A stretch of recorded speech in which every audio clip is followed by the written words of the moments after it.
வணக்கம். இன்று ஒரு குறட்பா பார்ப்போம். எந்த அதிகாரத்தில் பார்க்க போகிறோம் அப்படின்னா 104 உழவுல ஒரு குறட்பா பார்ப்போம். என்ன குறட்பாவை பார்ப்போமா? இரவார் இறப்பாருக்கு ஒன்று இவார் கரவாது கை செய்தூன் மாலையவர். பாருங்க, உழவு தொழிலை செய்து வாழ்பவர்கள் தாங்கள் பிறரிடம் சென்று யாசிக்க மாட்டார்கள். வறியவர்களுக்கு ஒரு பொருளை வஞ்சனை இல்லாமல் கொடுத்து உதவுவர். இதுதான் இதனுடைய பொருள். புரிஞ்சிருக்குன்னு நினைக்கிறேன். நாட்டிலே முதல் முறையாக ஓட்டுநர் இல்லா மெட்ரோ ரயில் சேவை புதுதில்லி டிசம்பர் 26. இந்தியாவின் முதல் ஓட்டுநர் இல்லா மெட்ரோ ரயில் சேவை தில்லியில் வரும் டிசம்பர் 28 தொடங்க உள்ளது. இந்த ரயில் சேவையை பிரதமர் நரேந்திர மோடி தொடங்கி வைக்க உள்ளார். தில்லி என்சிஆர் பகுதியில் பொது போக்குவரத்தில் தில்லி மெட்ரோ ரயில் முக்கிய பங்களிப்பை அளித்து வருகிறது. இந்த சேவையை தில்லி மெட்ரோ ரயில் நிறுவனம் DMRC வழங்கி வருகிறது.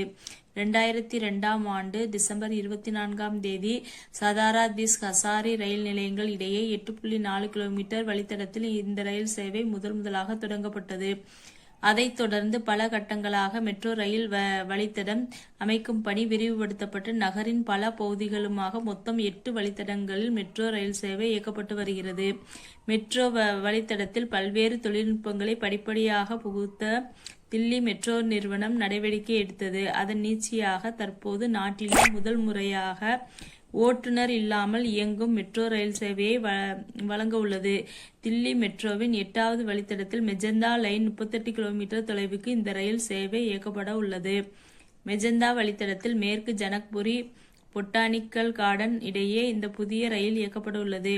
மெஜந்தா வழித்தடம் தேசிய தலைநகர் மற்றும் அதை ஒட்டியுள்ள நொய்டா, குருகிராம், ஃபரிதாபாத், ஹஜியாபாத், பகதூர்கர் ஆகிய இடங்களை சென்றடையும் வகையில் 390 கிலோமீட்டர் நீளம் கொண்டது. 24 வயதில் மருத்துவ படிப்பில் சேர்ந்த முன்னாள் வங்கியாளர். சீட் ஒப்பந்தத்துக்கு ஆதரவு MP-க்களிடம் போரிஸ் ஜான்சன் கோரிக்கை. 350 கிலோமீட்டர் வேகத்தில் சென்னை மைசூர் அதிவேக ரயில்.